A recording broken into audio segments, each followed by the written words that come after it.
আর এদিকে শুভেন্দু বাবুরা, দিলীপ ঘোষেরা, সুকান্ত মজুমদাররা কাজের কাজ কিচ্ছু করতে পারছে না।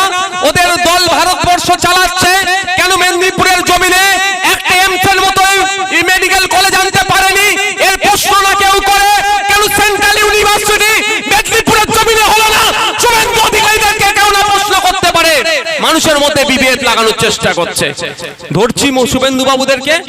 মেদিনীপুরে যেহেতু ওনার একটু প্রভাবটা শুনেছি আছে, কিছু দেবে না। কারণ দিল্লিতে অমিত শাহর সাথে তো খুব ভালো সম্পর্ক, মোদিজির সাথে তো খুব ভালো সম্পর্ক। একটা এমস নিয়ে আসতে পারেনি মেদিনীপুরের মানুষের জন্য? এটা দেবে না। মেদিনীপুরের মানুষের, গরিব মানুষ বিনা পয়সা ট্রিটমেন্ট পেয়ে যাবে, এটা করবে না। একটা সেন্ট্রাল ইউনিভার্সিটি আনবার কথা বলবে না। কিছুই করতে পারছে না, তাহলে ক্ষমতায় থাকবে কি করে বা জিতবে কি করে? বিভাজন করতে হবে, হিন্দু মুসলমানের মধ্যে লাগিয়ে দাও। হিন্দু হিন্দু ভাই ভাই বললেও তিলোত্তমার যে আমার বোনটা, তার জন্য এরা বেচারের জন্য গলা ফাটায় না। তার ধর্মীয় পরিচয় কি ভাই?